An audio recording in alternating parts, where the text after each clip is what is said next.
So thank you very much, Alex, for joining today. So we are very lucky to have Alex Witham from Landbay joining us. Landbay is a big intermediary mortgage lender, and we're very grateful for your time, Alex. I know you're very busy. Just before we get started, just obviously want to be clear, today is a general kind of purpose chat and for information purposes. So none of the information that we discussed today should be relied upon from advice. And of course, Landbay and Alex, who could self as well, are not providing any advice in this session. We're just talking around some of the things to be considered around buy-to-lets. And thanks for joining us today. Yeah, thanks for having me. When we're looking at HMOs, then, so HMO, House of Multiple Occupancy, just to make that very clear from the beginning. There's a lot of jargon in the industry. We've got to be careful not to use that too often. But a House of Multiple Occupancy, what do you need to do to get started into a HMO? And I guess just give us an idea of what it is an HMO in terms of the intricacies. How is it different to standard buy-to-let? And yeah, what your thoughts are around that. So HMOs are a little bit more complex in Mm. their in both their management, their setup, the conversions, the ongoing running costs, the mortgaging of a HMO property. So goes back to my earlier point that education is absolutely key. You cannot just find a house on the market and think, I'm going to buy that and I'm going to rent it out to 30 people, because there are certain rules, regulations, and red tape that prevent you from doing that. So it's important to have a strong awareness of the enhanced regulation on HMO in comparison to a standard buy-to-let. So for context, typically on a normal buy-to-let, and let's pick an example of a two-bedroom terraced house that you're going to rent out to, a small family with one child. Typically, the factors at play are you carry out an EICR, so an electrical inspection condition report. You then also carry out a gas safety certificate, which is renewed annually to make sure the boiler and its controls, etc., are all safe for the occupants. And you then mortgage it as a normal buy-to-let, or you buy it cash or what have you.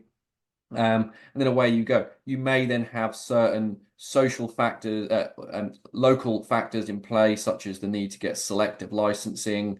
But generally speaking, it's get your electrical inspection completed, get your gas safety certificate carried out, mortgage the property, find your tenant, pop them in the property, collect your rent, and away you go. A HMO, you have to do all of that and some. You then have fire risk assessments to carry out. You have potential upgrades to look at carrying out, for example, FD30S fire doors, an integrated smoke alarm, emergency lighting, possible fire blankets, and many other variables at play. So for that reason, it's important for the individual to have general awareness of these things before they put offers in on properties and intend to convert them into HMOs, because not every property is going to be suitable.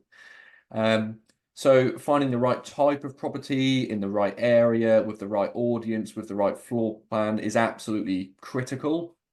You also need to consider mortgage options. Not every mortgage lender will lend to somebody with no experience. Shameless plug coming up. Landbay will be happy to lend to a first-time landlord. But generally speaking, lender options are limited for new landlords entering this space.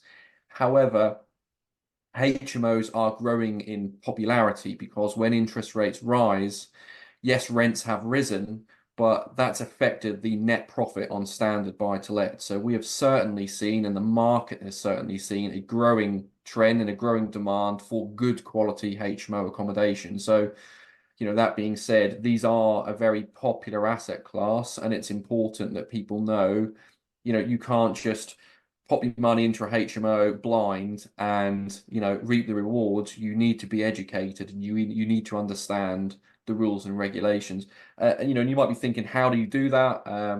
You need to really look at the council websites that will show you the standards required to operate a HMO. It will also tell you, does the property need a license? It will give you insights as to whether planning permission is required.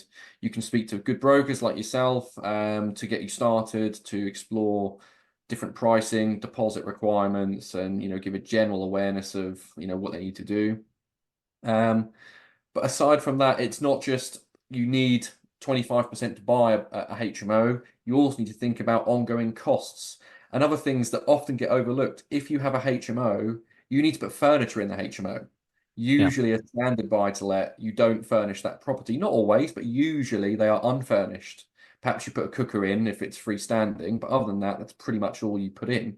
In a HMO, a student wants to move in and have a mattress to sleep on, and have a wardrobe to hang up their clothes. And these are other costs and factors at play. So it may all look rosy that you can make X amount of yield on a HMO compared to a standard house, but everything holistically needs to be considered before people get started in HMOs. I think it's a very good point, isn't it? There's this HMOs are potentially somewhere where you can earn a higher, profit and revenue from, but there's a lot more to it.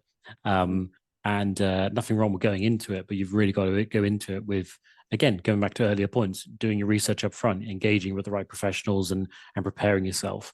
You won't just buy it and just rent it out and wing it. That just won't work. You've got to do that prep. And when it comes to HMO, I mean, can any property be a HMO, or is it probably got to be a certain kind of size or a number of bedrooms to be eligible for it?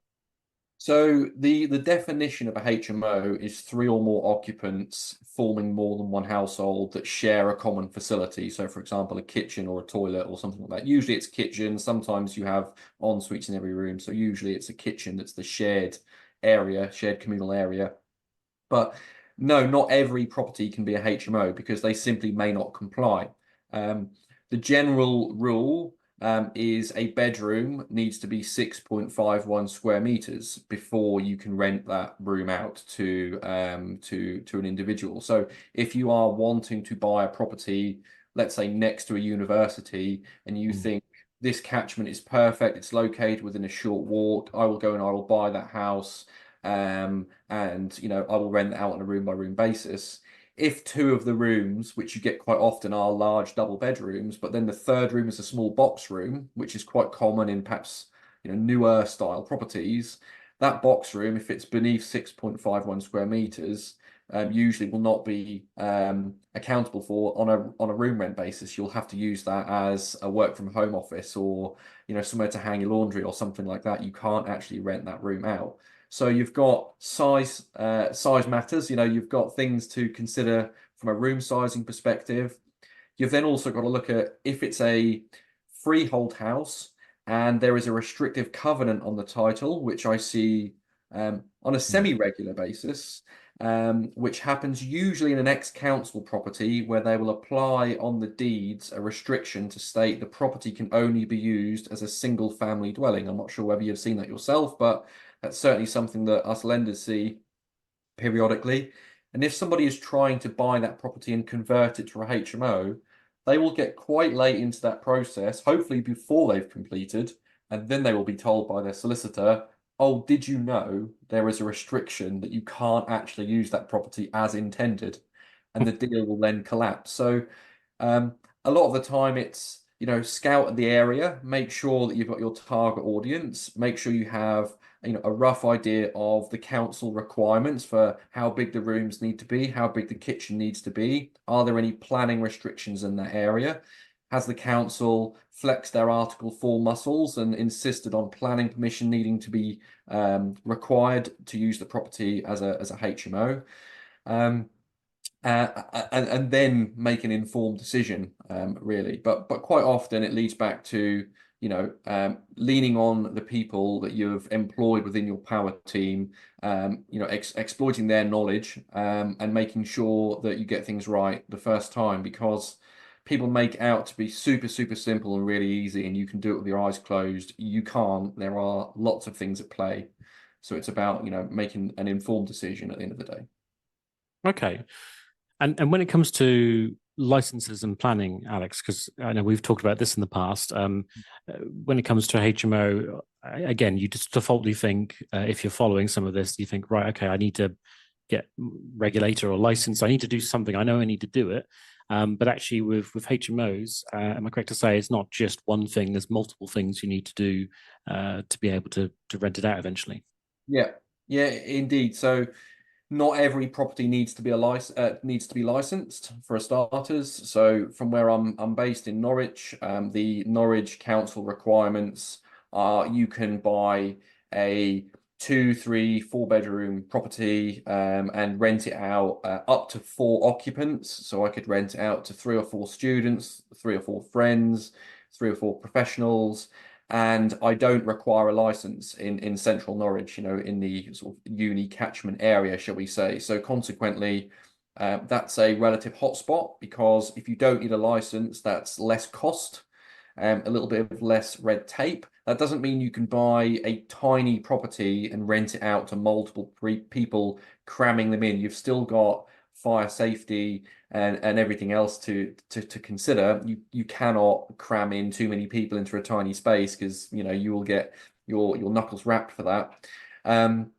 But you don't need a license for that. So you need to make sure that you're aware when is the trigger point for licensing in your area, and that is really down to the local authority. So it boils back to look at the area that you want to invest in, and if that is London, if that is Bradford, if that is Newcastle, if that is wherever it may be, wherever your choice, and find out what the local authority requirements are for when a license is needed and how much a license will cost you, what the amenities standards are for that local authority as well, because they will vary council by council. And then when it comes to planning, licensing and planning couldn't be more separate. They really couldn't. The amount of people that think they are liaising with one another or in some way conjoined, they are not. The amount of times that I see a license issued that states you can have up to 8 occupants in that property because the rooms are quite big and they comply with minimum bedroom sizes for 2 people sharing a room. But planning permission states you cannot do that unless you get consents from the planning department. So I do see a number of landlords receive a license that states your property is large enough to house 8 occupants, for example, yet the landlord has not got the correct planning to actually place 8 occupants in that dwelling. Yeah. And sometimes the argument is, but I've got a license, so why can't I do it? You need to make sure that you are aware they are completely separate. They do not tend to liaise with one another. The trigger points usually, unless Article 4 is in play, and you can question me on that in a moment if you like. But if Article 4 is not in play, you can usually convert a property into a small HMO, which is up to 6 occupants, using permitted development rights. So you don't need to get full planning permission from the council. If Article 4 is in play, it's a different matter. The moment you go above 6 occupants, so you go to 7, 8, 9, 10, 12, 20 occupants, you always need planning permission called sui generis planning. Right. So, it's likely if you're going to buy a property and you're intending to do significant conversions, extensions, and things like that, you need to engage with a planning consultant. So your power team now becomes not only a mortgage broker, a tax specialist, and a solicitor, it now includes a planning consultant. It may include an architect as well. So they are different. Going back to your earlier question, sometimes you need a license and no planning. Sometimes you need neither. Sometimes you need both. It's about doing the research, finding the area that you wish to invest, checking the council requirements. You can find that on their websites. And I'm sure if you make telephone calls to the housing departments at the councils, hopefully they will engage with you and help you navigate the rules as a willing investor. Yeah. Like you say, there's just so much more research and due diligence and preparation you've got to do with a HMO, house of multiple occupancy. And as you say, there's the local authorities planning and licensing, and just that not communicating with each other. It's a well-trodden path where I've had clients come to me with that problem. And you mentioned there around Article 4, just to ask you just to give us a bit more context around that. So what Article 4 is it's effectively a tool that a council can use to insist that planning permission is always required in an area before you change the use of a certain dwelling. So I'll pick Leeds for example, because they introduced Article 4 several years ago. they were being relatively overrun with investors buying properties near the university, near the city centre, because they were very accessible, they were good value, and there was a lot of demand from students to live in those properties. Investors were buying those properties, converting them into HMOs, and really there wasn't a great deal that the council could do because the Town and Country Planning Act, I think it's called, which is the governance around planning, states you can convert this family dwelling into a small HMO without getting prior approval from the council. Yes, you might need a license, but from a planning point of view, Leeds Council can't stop it. But they can flex something called Article 4, which is eventually a tool they used to stop investors coming in their droves and buying properties to use for investment in Leeds city centre. So Article 4, in short, prevents you from changing a dwelling into something else without getting consents from the planning department. So if an area is Article 4, you can't buy a 3-bedroom mid-terraced house and rent it out to 3 students, 4 students, because Article 4 says you need planning consent to do so. So if that is introduced in the area that you wish to invest, it's even more important that you speak to either the council or perhaps your external planning consultant to determine is it possible to get consent to use this for my intentions? And if you're told no, then you need to look at investing in a different area.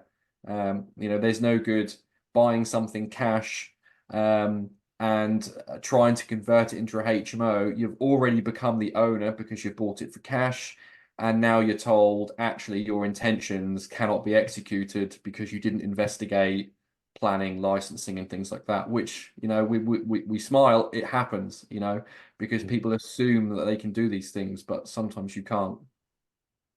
Absolutely. And again, just goes back to that dream team scenario you've mentioned there. Just get that team around you and get them asking the right questions and doing the right due diligence for you, so you don't end up in that scenario. As I've seen people do that, and it's frustrating for them.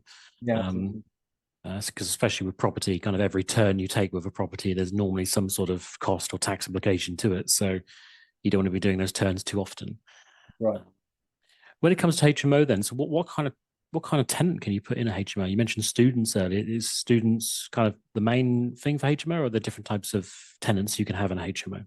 Yeah, there's all different types of tenants, and you can rent it out, broadly speaking, to whoever you like.